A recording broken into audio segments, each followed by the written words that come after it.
자,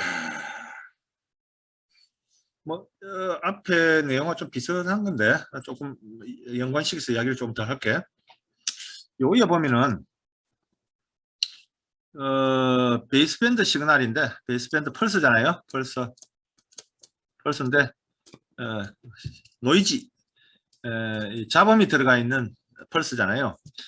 뭐, 대충 예측건데 1, 0, 0, 1, 0겠네, 그죠? 이런 신호인데요.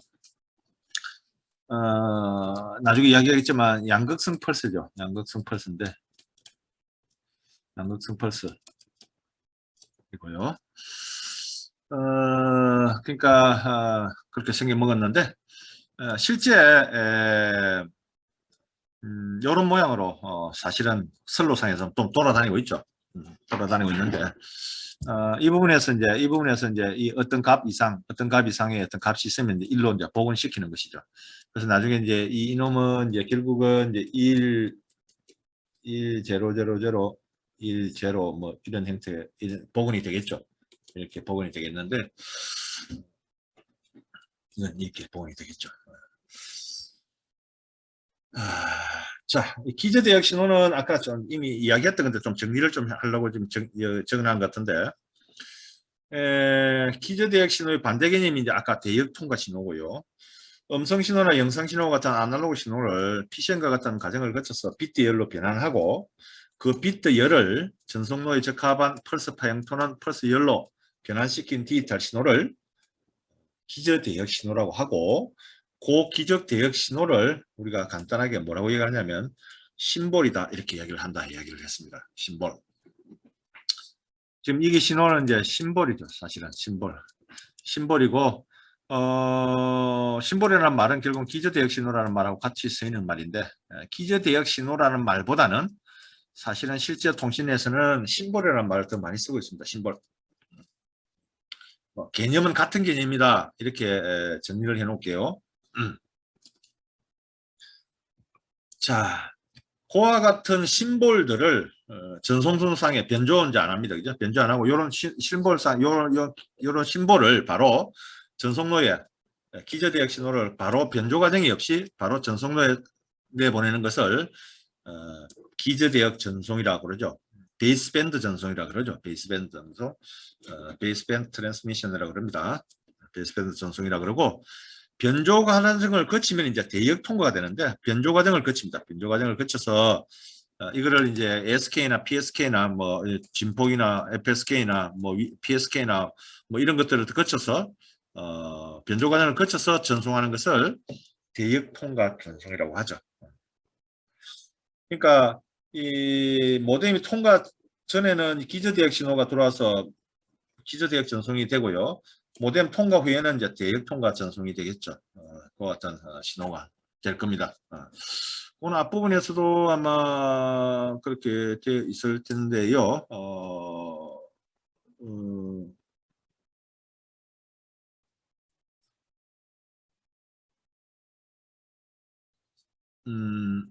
요 지금 이야기한 거죠. 요긴 거고, 요거하고 요 이야기한 거고, 기저대역 채널, 통화대역 채널인 거죠. 요거 뭐 더 이상 할 건 없겠네요, 이제. 자, 넘어올게요. 자, 그렇게 됐고요. 자, 그 중에서 지금 요거는 이제 뒷부분에서 이야기를 하기로 하고요. 오늘은 이제 요 5장에서 요거를 이야기하려고 하니까요. 요거를 이제 실제 변조 과정 없이 전송로에 펄스 파형으로 전송시키는 방식에 관해서 이야기를 조금 하도록 할게요.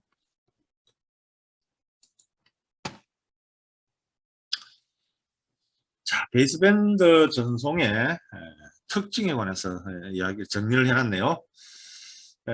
일단 데이터를 변조를 하지 않는다, 그죠? 디지털 변조를 하지 않습니다, 그죠?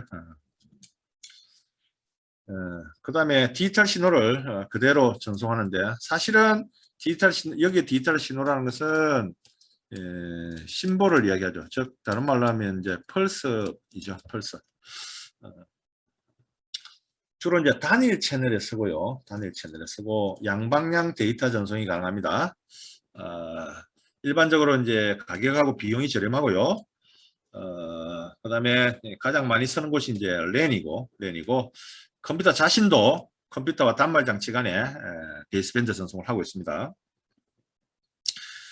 그리고 베이스밴드 전송을 할 때에 기본적인 멀티플렉싱 방식이 시그널 방식을 쓰고 있습니다. 시그널 방식을 쓰고 있고요. 그 다음에 이 베이스밴드 전송은 대부분 이제 유선 방식인데요. 유선 방식인데 랜으로 구성되는 유선 방식인데 그 유선의 종류가 보면 이중 나선, 꾸리선 2개 꽂아놓은 거요. 트위스트 페어 주로 이걸 가장 많이 쓰죠.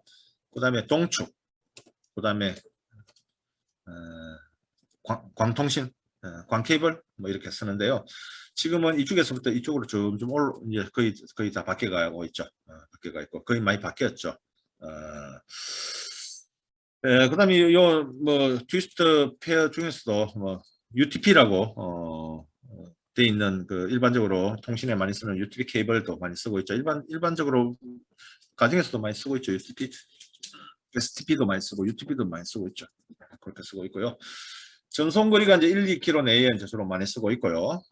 그다음에 랜 통신을 하기 위해서 네트워킹을 하게 되는데 예를 들면 뭐 우리 경상대 내부 혹은 뭐 진주시청 내부, 뭐 경남도청 내부, 뭐 이런 내부에 이렇게 각종 통신이 필요한 부서가 있을 거잖아요.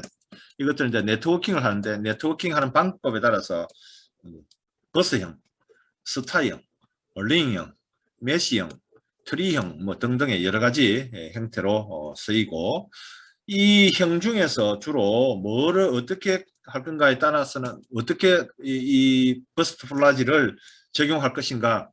예를 들면 뭐 A라는 경상남도 도청이 있다면 경남도청에는 어떻게 이 중에서 어떤 거를 선택할 건가는 경남도청의 통신할 장소들이 흩어져 있는 모습 혹은 그 도청에서 추구하는 통신 어떤 핵심 방침이라든지 뭐 이런 거에 따라서 이걸 선택하게 되는 거죠. 설계업자들이 이제 제시를 하는 거죠. 뭐 그거는 뭐 달라질 수 있고 각각마다 다 특징이 조금씩 있습니다만은 큰 차이는 없습니다. 큰 차이는 없고 일반적으로 그리고 뭐 속도도 큰 차이도 없고요. 뭐 그거에 따라서 조금 달라진다 하는 정도만 이야기를 할게요. 이런 형태는 이제 컴퓨터 쪽을 하는 컴퓨터 공학 쪽이나 그쪽 쪽에서는 이쪽을 꽤 깊이 좀 들어가야 되는데 우리는 요 정도 하고 할게요. 우리는 뭐 여기 목적이 아니니까요. 자, 넘어가도록 할게요. 그 전체 모양만 대충 이제 표현하는 건데요. 이 노드 하나가 부스 하나라고 보면 됩니다. 예를 들면 이게 전자공학과, 뭐 기계공학과, 뭐 이런 형태로 될 수도 있고요. 그다음에 뭐 교무처, 뭐 어떤 뭐 각종 부서가 될 수가 있겠죠. 뭐 이런 것들이 이제 이렇게 연결되어 있는 게 이거는 완전히 전부가 서로 연결되어 있는 거고요. 이거는 커먼 버스 토폴로지, 그러니까 하나의 공통선을 에 물려 있는 형태고요. 이건 이제 메시형이고요. 그다음에 이제 스타형이고요. 이건 링형이고 뭐 이런 거죠. 이거는 완전히 묶여 있는 형태고요. 이것도 꽤 많이 쓰고 있고요. 풀리. 뭐 그다음에 이것도 꽤 씁니다. 옛날에 많이 썼고요. 스타도 막 어느 정도 링도 많이 쓰고 많이 씁니다. 대체적으로 뭐 어느 하나 특질이 뭐 없고요. 대체적으로 다 이렇게 많이 쓰고 있습니다. 그리고 이제 보통 이렇게 구성되어 있는 네트워킹 되어 있는 중에 하나를 이제 호스트로 갖고 있고 호스트는 대표적으로 이제 그쪽에 이제 전산소라든지 전산 핵심 그 부서에서 주로 호스트를 맡고 있죠. 이것도 이제 공동의 링에 이제 최상위에 호스트가 있습니다. 호스트가 있고 뭐 이런 여러 가지 형태가 있다. 그러니까 랜 토폴라지가 버스 토폴라지가 여러 가지 형태가 있다 하는 정도만 기억해 놓기 바랍니다. 그 중에서 이 양방향 데이터 전송일 때 전송이 일어날 때에 가장 많이 쓰는 이더넷이라는 것입니다. 이더넷. 거의 대부분 이걸 쓰고 있는데요. 이더넷은 랜의 거의 표준인데요. 어떤 표준가 하면 IEEE 802.3 표준안으로 제시되어 있습니다. 지금 뭐 거의 대부분 이걸 쓰고 있죠. IEEE의 802.3 표준안을 주로 쓰고 있습니다. 그 이제 이더넷 통신을 주로 하죠. 랜에. 그 리드넷 통신의 종류를 이제 조금 정리를 좀 해놨는데요. 뭐 CPS2, CPS5, CPS-T, 뭐 CPS-FL, 뭐 CPS-TX, 백베이스 FX 뭐 이런 종류가 있는데요. 이게 따라서 이제 전송 매체가 동축이냐, 혹은 뭐 UTP냐, UTP STP냐, 광섬유냐, 뭐 이렇게 따라서 각각 다르고요. 그리고 이제 전송 속도도 이 세 종류는 거의 뭐 10mbps, 요거 이제 광이나 UTP를 쓰는 데는 100mbps, 뭐 이렇게 좀 속도가 다르고요. 최대 세그멘트 거리라는 것은 이제 이런 거죠. 이놈하고 거리, 이 거리가 최대 얼마까지 떨어뜨릴 수 있느냐, 그런 이야기인데요. 그게 이제 185, 500, 100m, 뭐 30, 최고 32km까지 뭐 이렇게 돼 있고요. 망은 백베스트는 이제 버스형, 그 다음에 버스형, 스타형, 버스형. 스타형하고 버스형 가장 많이 쓰죠. 뭐 일반적으로 많이 쓰고 있는데, 이것도 뭐 굳이 딱 하나로 고정되어 있지는 않습니다. 그리고 매체별로 최대 전송률하고 대역폭하고 리피트 간격을 조금 정리를 해놨는데요. 참고하라고 적어놨는데요. 트위스트 측은 최대 전송률이 622mbps, 동축은 800, 광은 10에서 800GBps죠. 그죠? 일로 올수록 엄청 커지죠. 여기서 확 뛰어버리죠. 그래서 대역폭도 250, 440THz로 이렇게 엄청 커지죠. 그래서 이중 나선 가지고 한계가 있으면 이제 동축으로 바꿔버리는 거죠. 동축 한계가 있으면 이제 광으로 바꿔버리는 거죠. 대역폭을 확 늘리는 거죠. 그래서 아까 얘기했듯이 어떤 도로에 어떤 시점에서 통과하는 데이터량은 이 차로 치면은 이 차 속도를 빨리 높이든지 아니면 이 도로를 넓히는 방법이 있는데, 도로를 넓히는 방법 중에 하나가 이런 거죠. 이중나선으로 하는 것보다는 동축을 하다 보면 간섬유로 바꿔버리면 고속도로를 확 늘리는 거죠.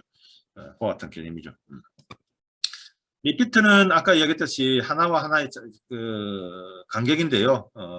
뭐 예를 들면 뭐 이렇게 달아놨을 때에 이 간격이지, 이 최대 간격인데, 이 간격이 2에서 6km, 1에서 2km, 80km까지는 가능하다, 그런 이야기죠. 그와 같은 걸 정리를 해놓은 건데 참고하면 될 것 같습니다. 참고하면 될 것 같습니다. 여기 이제 보면은 여기 이제 10 앞에 10 하는 것은 요 앞에 요 메가bps를 10 요거하고 공통이잖아요. 전송 속도를 맨 앞에 10 적고 요 100 하는 것은 100mbps죠. 그렇게 참고고요. 뒤에는 이제 요거는 E5, T, FL, TX, TFX 하는 것은 이 매체라고 보면 됩니다. 매체들이다 이렇게 보면 됩니다. 그다음에 이제 베이스 하는 것은 베이스밴드 전송을 한다는 것이고요. 베이스밴드 전송을 한다는 것이고, 뭐 그런 개념으로 보면 될 것 같네요. 자, 넘어가도록 할게요. 자, 이 이더넷에 돌아다니는 신호가 어떻게 구성되어 있나, 프레임 형식을 한번 보려고 그래요. 프레임 형식. 이것도 똑같이 아까 조금 전에 했듯이 IEEE 802.3 표준에 의하면 이렇게 생겨먹었습니다. 이렇게 생겨먹었는데 어떻게 구성되어 있냐면, 사실은 따지고 보면 요거 보내려고, 요 데이터 보내려고 이와 같은 많은 잉여 비트를 갖고 있잖아요. 잉여 비트를 갖고 있습니다. 그래서 요걸 보내려고 하는 건데, 사실은 요 데이터 순수 데이터잖아요. 이거요. 순수 데이터입니다. 이거 순수 데이터. 우리가 보내고자 하는 정보죠. 데이터를 보내는데, 이 많은 이제 앞에 이 헤드를 달고 있습니다. 프리앰플, SFD, 그다음에 도착 주소, 그다음에 출발 주소, 그다음에 PDO 길이, CRC 코드, 뭐 이런 것들이 붙어 있죠. 하나씩 보면 프리앰플은 비트 동기를 맞추기 위해서 필요한 건데요. 0과 1의 교대 패턴입니다. 우리가 옛날에 그 뭡니까 T1 시스템 할 때 이야기를 좀 했었는데요. 그때 0과 1의 교대 패턴들이 주로 비트 동기를 위해서 만들기 위해서 그때도 쓰였는데요. 이렇게 쓰이죠. 있고요. SFT는 스타트 프레임 딜리미터라고 원은 이 SFT라고 하는데요. 프레임 시작을 알리는 식별력 문자예요. 그러니까 프레임 시작이 되는구나 하는데 1바이트로 되어 있습니다. 1바이트로. 요런 문자가 되는 거죠. 10, 10, 10, 11로 딱 이렇게 고정되어 있습니다. 1바이트니까 8비트잖아요. 8비트고 67바이트네요. 프레임브레 동기를. DA는 여기에 DA는 데스티네이션 어드레스라고 하죠. 목적지 맥이고요. 그러니까 목적지죠. 어디 갈 건가? 이 프레임이 어디로 가고 있는 건가? 그다음 발신지 요거는 어디서 보냈는가? 어디서 어디로 가는 건가 하는 거 보이는 거죠. 그다음에 이 랭스 PDO는 데이터, 그러니까 프로토콜 데이터 유닛의 길이 또는 타입을 이야기하는 거예요. 요 뒤에 있는 데이터. 요놈이 제로엑스 600 이하이면 IEEE 802.3으로 해석하고, 즉 프로토콜을 요 표준에 의해서 해석하고, 요것보다 크면 이제 타입을 달리하는 거죠. 타입이 DIX 2.0으로 해석하는 거예요. DIX 2.0으로 이렇게 해석하는 프로토콜이 달라지는 것이죠. 그 다음에 데이터, 순수 데이터인데 데이터는 최고 작기로는 46바이트에서부터 1500바이트까지 데이터를 보내는데 데이터를 패킷으로 보냅니다. 패킷은 데이터를 뭉뚱그리 모아놓은 거죠. 그러니까 어떤 단위 길이로 모아놓은 거예요. 한 패킷, 그러니까 비트 단위로 보내는 게 아니고 패킷 단위로 보내는 거죠. 이렇게. 이 패킷도 사실은 데이터 통신에서 할 이야기가 많은데 데이터 통신을 지금 하지 않으니까 뭐 여튼 데이터를 0과 1의 데이터를 일정 부분 이렇게 모아놨다 보면 됩니다. 그러니까 우리가 박스에 그죠? 박스에 이 과자를 쫙 이래 뭐 과자든 뭐든 품을 넣어서 하나 박스를 만들잖아요. 그러면 결국은 요 하나는 데이터면 데이터 즉 한 덩어리를 보내는 거죠. 그러니까 데이터 덩어리를 보내는 거죠. 요 하나를 계속 보내는 것이 아니고 요런 박스 속에 들어있는 데이터 한 덩어리 이걸 패킷이라고 보면 됩니다. 그런 개념으로 생각하면 됩니다. 패킷을 하나 놓치버리면 이 덩어리 하나를 놓쳐버리는 거죠. 그래서 그 같은 개념이다. 그 다음에 이제 우리가 아까 채널 코딩에 있어서 채널 코딩이라는 개념을 했었는데요. 여기에 앞에서 우리가 조금 했었는데 여기에 보면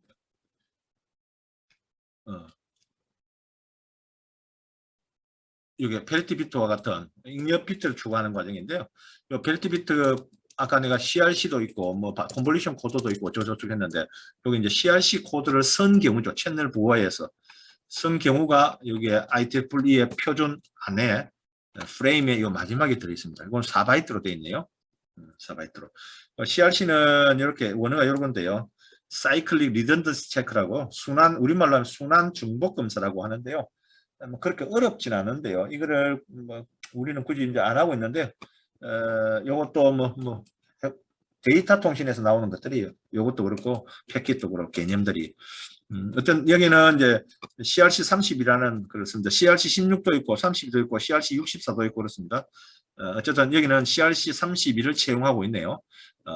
에러 방지를 위해서 데이터 에러 검출을 위한 기능인데 CRC32, 64 이렇게 올라가는데 올라갈수록 에러 검출이 하기가 더 비트 수가 많아지는데 64로 갈수록 결국 잉여 비트가 많아지잖아요. 많아지기 때문에 결국은 이 데이터 순수 데이터에 붙는 것들이 너무 많기 때문에 전체 속도에서 보면 많은 잉여 비트가 붙어서 가기 때문에 데이터 효율이 전송 효율이 떨어지기 때문에 너무 또 높일 수도 없는 것이잖아요.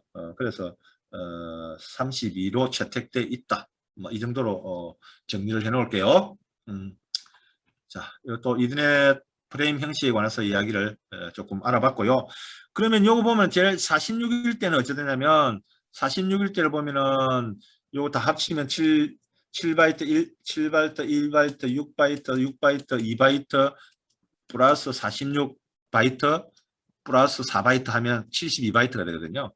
최고 1500바이트 하면은 뒤에 보면 1526바이트입니다. 다른 말로 하면 이더넷의 원 프레임이 작게는 72바이트, 최고는 1526바이트로 날아간다.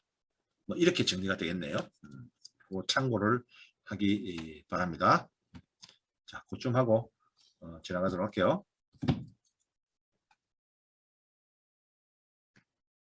자, 이번에는 부호화 단계에 관해서 이야기를 조금 할 건데요. 기저대역 코더, 디코더, 코덱이라 그러잖아요. 계속 반복되고 있는데요. 기저대역은 비트열을 펄스 파형 또는 펄스 열로 변환하는 역할을 한다. 반대 개념, 수신된 펄스 열로부터 비트 열을 검파한다. 비트 열은 0과 1이고요. 펄스 열은 이런 펄스잖아요. 펄스. 그러니까 이거 차이는 이거는 이진 신호고요. 이진 신호에 우리가 이제 순수 데이터고, 인마는 전기 신호잖아. 전기적 신호잖아요. 그게 다르죠. 개념은 0과 1은 개념인데요. 어쨌든 하나는 전기적 신호로 표현된 거고, 하나는 이진 신호로 표현된 거고, 이 전기적 신호로 표현된 거를 우리는 앞에서 얘기했듯이 심볼이라 하자 이렇게 얘기를 했습니다. 그죠? 부호 단계는 첫 번째 이제 이 정보 부호화, 즉 이진 데이터화 하잖아요. 원천 부호화 했잖아요. 소스 코딩을 했잖아요. 소스 코딩을.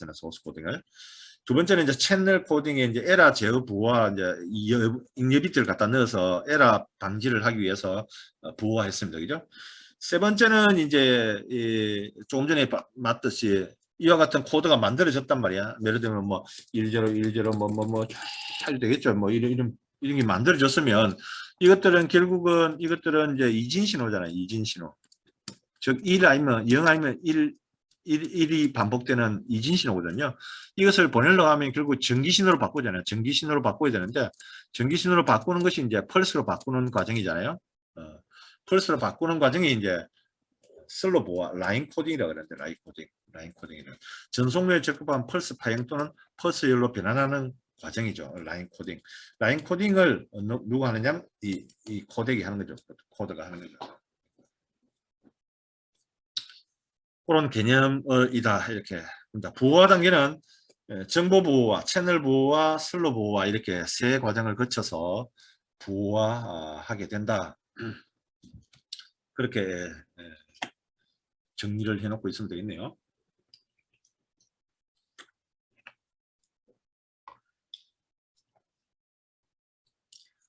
자, 그러면 전송 부호 방식에는 어떤 것들일까? 디지털 전송에서 0과 1의 펄스 파형을 대응시키는 방식이고요. 심볼이라는 것은 0과 1 비트에 대응하는 정기적 신호인 부호 펄스이죠. 막 다 똑같은 말이 자꾸 반복되는데, 심볼은 결국 정기적 신호죠. 이런 정기적 신호죠.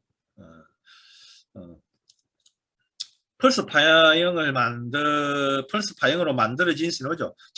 즉 0과 1의 비트 열을 펄스 열로 바꾸어진 신호, 이걸 심볼이라 하자 그런 이야기죠. 심볼이라 하자. 그 다음에 요 말이 중요한데, 전송선로에 적합한 이 말이잖아요. 전송선로에 적합한. 어떻게 전송선로에 적합한가? 이것도 검토할 필요가 있는데요. 여기 한번 볼까요? 요런 요구를 좀 가져야 된다. 결국은 이제 이진 신호나 이 디지털 신호는 동기가 중요하니까요. 동기 정보가 추출 가능해야 돼요. 이게 상당히 의미가 있는 거죠. 동기 정보가. 그 다음에 점유 대역폭은 가능하면 감소되는 게 좋겠죠. 큰 것보다는.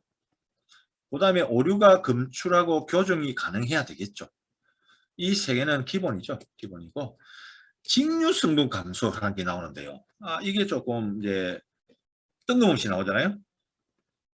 이 직류 성분은요, 좀 이따 뒤에 이야기를 하겠습니다만은, 직류 성분은 보통의 전자회로를 대부분 통과하는데 통과를 못하는 경우가 꽤 많습니다. 왜냐하면 직류 성분은 결국은 대표적인 게 뭐냐면은 변압기 같은 거, 변압기 같은 거는 AC 커플러잖아요.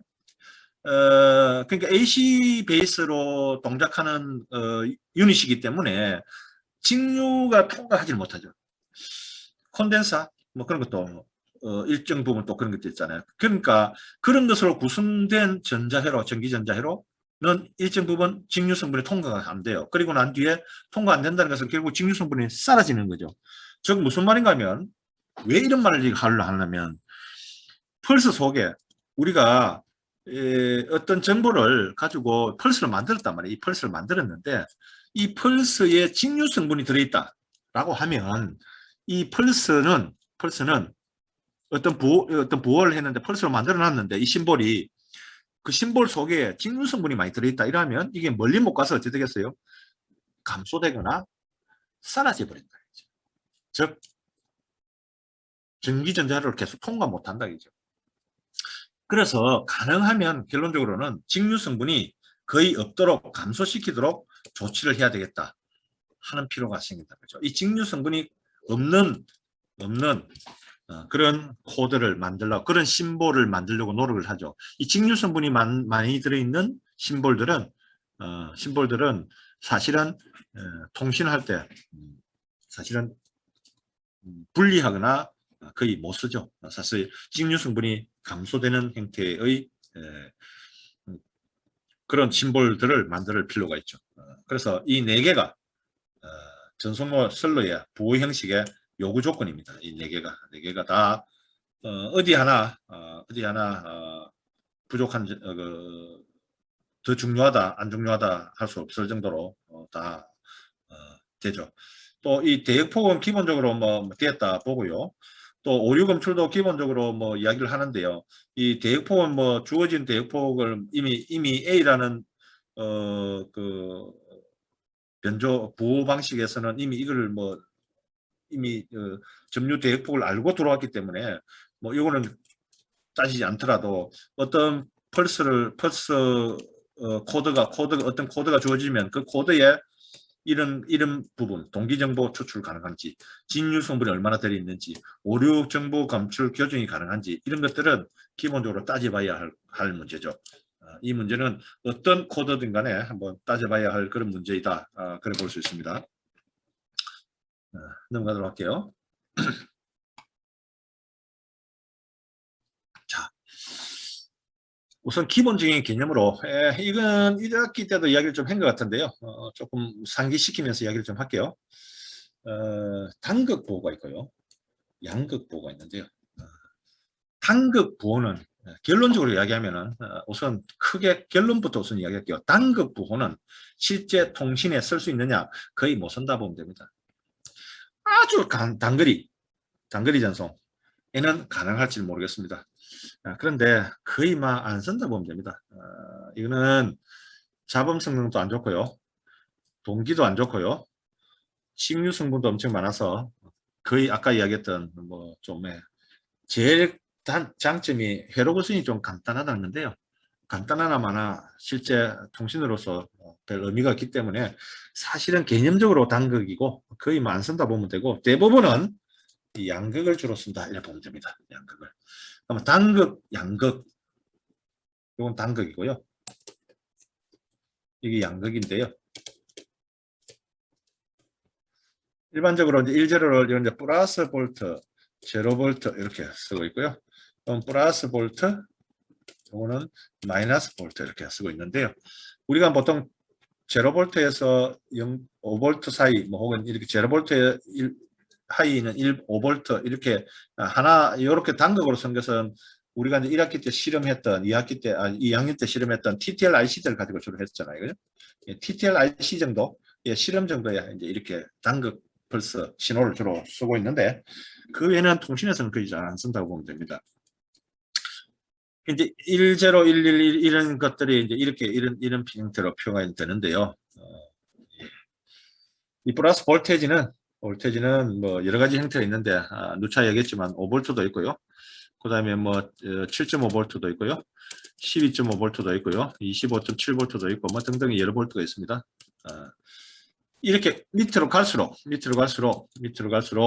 강인한 신호가 되겠죠. 강인한 신호가 되는데 강인한 신호가 되지만 밑으로 올수록 전력 소모가 많겠죠. 전력 소모가 커지죠. 그래서 가능한 한 전력 소모가 작은 범위 내에서 전달하면 좋겠죠. 그런 장단점을 가지고 있죠. 그런데 여기에 이제 내가 이야기를 하기 전에 뭘 하냐면 여기에 오른쪽에 이런 얘기 있잖아요. 부호 내의 DC 성분, 요 DC 성분에 관한 직류 성분이잖아요. DC 성분이란 게 뭐냐 대체? 요게 정리를 해놨는데 여러분 PPT는 없을 거예요. 아마 조금 정리를 설명보다는 적어주는 게 좋을 것 같아서 적어놨습니다. 펄스들의 평균 전압을 이제 DC 성분이라 그러는데요. 펄스의 성분 전압. 여기서 보면은 여기 이제 5V로 합시다. 여기 0V고요. 여기 5V잖아요. 5V 지속되잖아요. 그럼 이게 대충 어찌 보면은 여기에 한 요 정도 평균을 딱 내면요. 예를 들면 이게 뭐 2V라든지 이게 생길 거예요. 요 2V가 DC 2V 여기 뭐냐면 DC 성분이에요. 2V. 그러니까 이거는 DC 성분이 2V다 그런 이야기죠. 자, 인마는 어쩌냐면 인마는 그에 비해서는 많이 작죠. 이건 플러스 볼트, 마이너스 볼트, 플러스, 플러스잖아요. 플러스 몇 개냐면은 5개, 마이너스가 4개니까 아주 미세한 플러스 이렇게 생기겠죠. 그러니까 양극 펄스는 위 단극에 비해서 훨씬 DC 성분이 작아져 버리죠. 따라서 대부분은 양극 펄스를 주로 쓰고 있고 실제로 그렇게 회로를 구성해서 통신에 이용하고 있습니다. 그래서 대신 인마는 요 부분 플러스일 때만 전력을 사용하잖아요. 요거는 안 쓰잖아요. 그래서 전력 소모가 작지만 양극은 플러스일 때도 플러스 볼트 나가고 마이너스일 때도 볼트도 나가잖아요. 항상 있잖아요. 그래서 전력은 좀 많이 요구되고 있습니다. 그렇지만 큰 장점이 있는데요. 직류 성분이 작고요. 그 다음에 동기 타이밍이 비교적 용이합니다. 그러니까 계속 이렇게 연속되는 경우가 이거는 비슷하긴 하지만 어쨌든 자주 변하잖아요. 자주 변하기 때문에 동기가 비교적 용이합니다. 이거에 비해서 동기가 용이치 못한 거에 비해서는 용이하다 이 말이죠. 그래서 그런 장단점을 가지고 있습니다. 그래서 아까 이야기했듯이 이 DC 성분이 왜 문제가 되느냐면 아까 조금 이야기했는데 전기전자 회로 통과가 어려워요. 그러니까 이 전송할 때 어려움이 생긴다는 거죠. 그래서 DC 성분을 없애는 게 필요하다는 거죠. 자, 그러면 이게 계속 예를 들면 이놈이 계속 이래 플러스 마이너스 이래 쭉 가면은 이거 뭐냐면 플러스 마이너스 하면은 이거 평균 내면 딱 제로잖아요. 저 무슨 말인가 하면 DC 성분이 제로잖아, 제로면 좋은데 DC 성분은 없는 게 좋잖아요. 이게 통과 어려우니까요. 멀리 보내려면. 그럼 이렇게 만들면 좋은데 이렇게 신호가 날 이렇게 교차하느냐? 교차하지 않죠. 그럼 어떨 때냐면 이렇게 경우가 생긴다고 이렇게 예를 들면은 제로가 연속된다든지 1이 뭐 계속 1연속된다든지 1, 1 이렇게 연속된다든지 그러니까 0 또는 1이 계속 연속되면 이것도 오래 연속이 되면은 어쩌냐면 뭐 111이 계속 연속되면 여기가 어떤 DC 값이 생긴단 말이죠. 그래서 이런 0이나 1이 계속되는 문제가 베이스밴드 신호의 부호로서 적합하지 않다. 이런 결론을 내릴 수 있단 말이죠. 그러면 잠깐만요.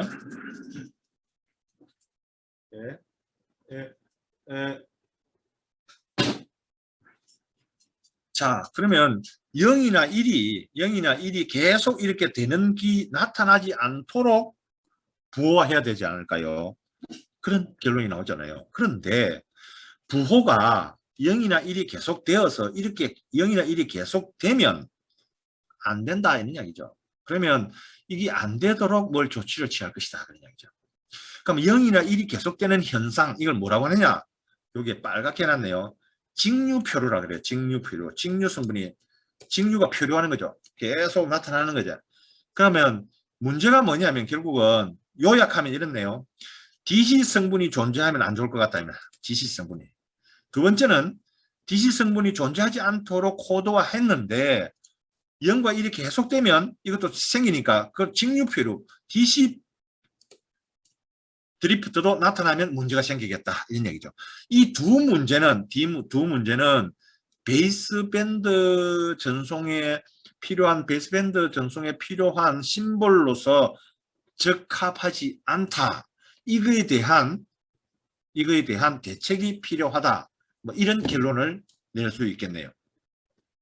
그래서 DC 성분이 존재하는 문제라든지 아니면 부온에서 0 또는 1이 일정 시간에 계속 연속해서 나타나는 현상에 그로 인해서 DC 성분이 생기니까 DC 표류의 문제라든지 이런 것들을 없애려고 하는 필요성이 있겠다. 그런 이야기를 할 수가 있겠네요. 그 이항에 말이 나왔으니까요. 요 DC 성분은 원천적으로 안 나오도록 교차하면 될 것이고요. 그 다음에 두 번째가 사실은 이 첫 번째 문제를 이렇게 양극으로 해버리고 나면 1번 문제는 많이 사라지고요. 오히려 무슨 문제가 생기냐면 2번 문제가 오히려 문제가 생길 수 있거든요. DC 드리프트. 이 DC 드리프트가 나오는 것은 이 디지털 전송에서 디지털 변조 전송에서 디지털 베이스밴드 전송에서 반드시 나타나게 되는 문제이지 않습니까? 그래서 이 직류 표류에 관한 대책이 좀 있어야 되겠다 그런 이야기죠. 요거를 한 페이지를 제가 좀 추가를 좀 했습니다. 이거 좀 이야기를 해주고 가야 될 것 같아서 조금 추가를 했는데요. 여러분이 요거를 뭐 사진을 하나 찍어 놓든지 뭐 하나 해 놓으세요.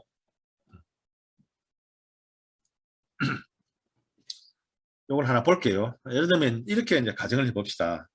예를 들면 이런 거잖아요. 1, 1, 1, 1, 1 뭐 이렇게 됐다 합시다. 이런 게 들어온다 합시다. 뭐 이런 게 들어온다 합시다. 뭐 0, 0, 0도 마찬가지입니다. 그러면 이제 보통 이제 3개 이상이 연속되면 재미없다 이렇게 보는 거예요. 연속 3개, 0이 3개 되거나 뭐 1이 계속 3개 되거나 이러면 그럼 이 시를 보낼 때 111 5개지만은 실제로는 뭘로 바꿔주려고 하느냐면 1, 1, 1이 들어오고 나면은 네 번째 이게 1이지만은 0을 한 개 이어버린 거예요. 0을 이어버리고 0으로 이어버리고 그 다음에 이제 1, 1 이렇게 또 하는 거지. 그러니까 3개 이상은 연속되는 1이나 0이 연속되지 않도록 거꾸로 마찬가지죠. 이게 만약에 0, 0, 0, 0, 0라고 하면 이놈은 어떻게 보내냐면 0, 0, 0, 1, 0, 0 이렇게 보내겠죠. 1을 낀가 버리는 거죠. 이렇게 이제 하나 낀가 버리는 거예요. 다른 비트를 하나 낀가 버리는 거죠. 그리고 나중에 출력해서 가서 아인걸 낀간 거잖아요. 아인걸 낀간 거니까 이걸 어찌 돼요? 빼내거나 바꿔주면 되겠죠. 원래는 이렇게 되어버렸으니 원래는 11111이 5비트인데 요걸 하나 낀갔으니까 요거를 어떻게 돼? 나중에 1로 돌려주면 요 신호가 되겠죠. 요것도 제로를 아니죠. 제로 잘못 적었네요. 0, 1, 0, 0, 0 1을 바꿨는데 5비트를 요걸 나중에 제로로 바꿔버리는 거죠. 그러면 요 신호가 되겠죠. 요런 짓을 하겠다는 거죠. 그러면 여기서 요렇게 바꾸어지는 과정 그게 여기에 스크램블러고요. 그 다음에 여기서 요걸로 바꿔지는 과정이 디스크램블러인데 이게 역할을 어떻게 하느냐 하는 문제를 떠나서 우선 먼저 이야기를 좀 하면 디지털 통신에서는 이 베이스밴드 전송에서 디지털 통신에서 이런 문제가 반드시 나타나게 되고 이 스크램블러 혹은 디스크램블러는 반드시 존재한다 이렇게 보면 됩니다. 이것을 하는 이 유닛을 이와 같은 메커니즘을 설명 없이 그 전에 썼었는데 이 메커니즘을 조금 알아놓는 게 좋을 것 같아서 여기다가 한 페이지를 플러스 했습니다. 자, 직류 표류 문제를 해결하기 위한 문제죠. 스크램블러를 쓰고 디스크램블러를 쓰는데요. 여기에 뭐 이런 식이 있고 뭐 이런 식이 있는데 여기에 이제 이 D3 하는 것은 세 번째 데이터 이 말입니다. 그러니까 여기 이제 여기 D1, 요건 D3, 요건 D5 이렇게 보면 되고요. 그렇게 되어 있습니다. 요건 이제 T 값이요. 지금은 예를 들면 여기서 1, 1, 1, 1이 왔다 합시다. 그러면 여기 이제 연마들은 다 뭐냐면 여기 exclusive OR 되어 있잖아요. 자, exclusive OR를 하나 볼게요. x, y의 exclusive OR는 x, exclusive OR y는 0, 0, 0, 1, 1, 0, 1, 1인데요. 0, 1, 1, 1, 0잖아요. 즉 무슨 말인가 하면 서로 비트가 다를 때만 1이에요. 그죠? 같으면 0으로 같거나 1로 같으면 0잖아요. 그죠? 그렇게 뭐 다 상식이지만요. 그러면 한번 봅시다. 여기 111이 들어왔다 합시다. 111. 111이면 여기 111이 왔어요. 차례 들어왔어요. 그러면 여기에 111이 여기도 들어가니까 111이 되었습니다. 그죠? 111이 되었다. 네 번째 이제 1이 들어왔다 생각합시다. 네 번째 1. 그 다음에 그 전에 우리는 잘 모르니까 이건 이제 제로였다 가정합시다. 그럼 여기 1이 네 번째 1이 탁 들어오면 어찌 되냐면 여기 이제 1이 들어왔어요. 1이 들어오고요. 그 다음에 여기는 네 번째 1이 탁 들어오면 네 번째 1이 여기서 111이 되고 여기 1이 탁 나오잖아요. 그리고 여기는 제로 그대로 다 오고요. 그렇죠? 오면 1, 제로니까 여기 1이 탁 돼버려. 그죠? 1이 되고 1, 1이니까 여기 뭐 돼요? 제로가 탁 돼버리잖아요. 그럼 어찌 되냐면 네 번째는 탁 제로가 돼버려요. 요렇게 변하죠. 그죠? 다섯 번째 이제 됐다. 다섯 번째, 네 번째 됐으면 여기 1이 되잖아요. 그 다음에 다섯 번째가 되면은 어떻게 돼요? 여기 제로 됐고, 제로, 네 번째 제로 1, 1, 1, 제로 이렇게 됐잖아요. 다섯 번째가 되면 어떻게 됩니까? 이제 1이 타 왔어요. 1이 오면 어떻게 돼요? 1이 오면 요거는 제로고, 요만은 어떻게 되냐면 여기 1이잖아요. 요것도 1이고, 어떻게 됩니까? 아니, 잠시만요. 111, 네 번째이죠. 세 번째 왔고, 네 번째 왔고, 다섯 번째 왔죠. 네 번째 왔으니까, 제로 1, 1, 1,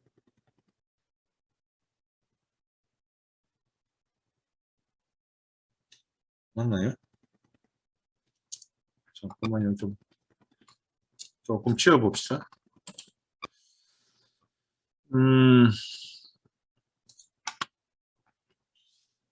좀 치워봅시다.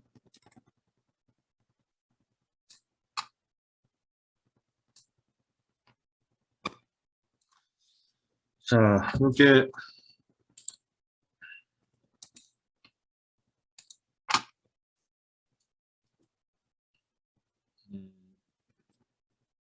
제로 1, 1, 1, 제로 이렇게 됐잖아요. 이렇게 됐으니까 됐고 요 마지막에 1이 돌았어요. 1이 탁 돌았어요. 그죠? 돌았으니까 이만 1이고요. 제로고요. 이게 1이네요. 그러면 1, 1이니까 이놈만 제로인데?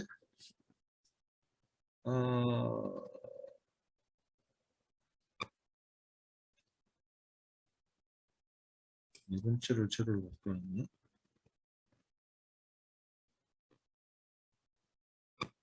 무엇이 잘못했지?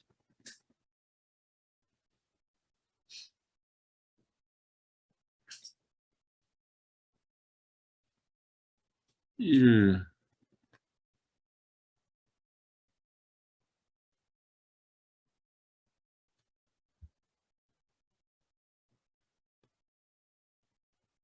1, 1, 1.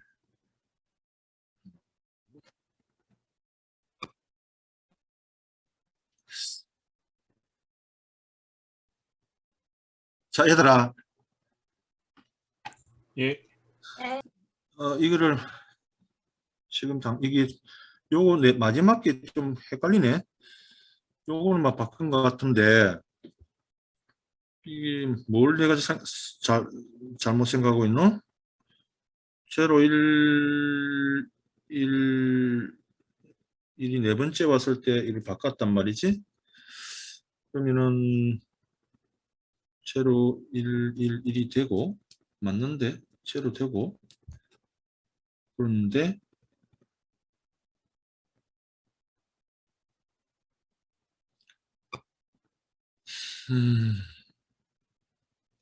선생님 제로고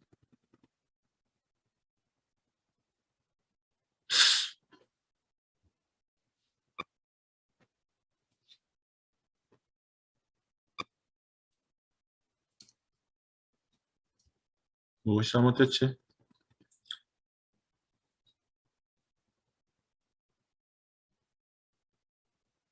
일이 돼야 되는데.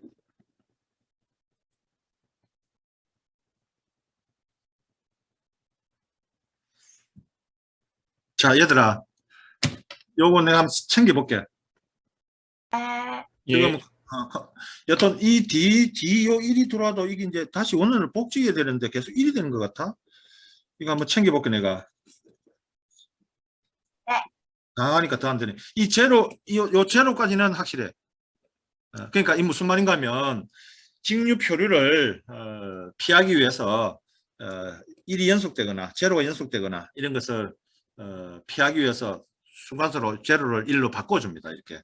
그게 이제 스크램블러하고 디스크램블러의 역할이죠. 여러분들도 한번 해봐라 이거. 0이 연속 오거나 1이 연속 올 때 어떻게 변하는지 한번 봐봐. 어? 얘들아? 예. 예. 자, 오늘은 뭐 요까지 할게. 요거 내가 한번 볼게. 그래가 다음 시간에 정리 또 좀 해볼게. 예. 자, 혹시 오늘 한 것들 질문 있으면 질문해봐라. 교수님, 응? PPT 올려주셨습니까?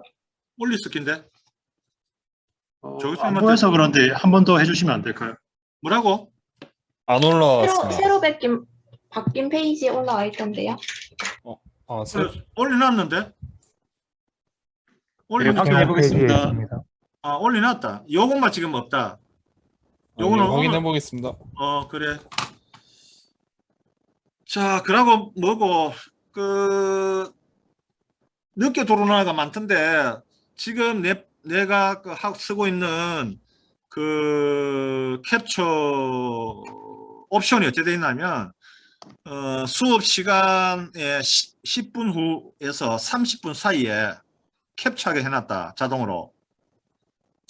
그러니까 그 캡처를 보관하고 있거든, 항상 출석 캡처를. 그렇기 때문에 뭐고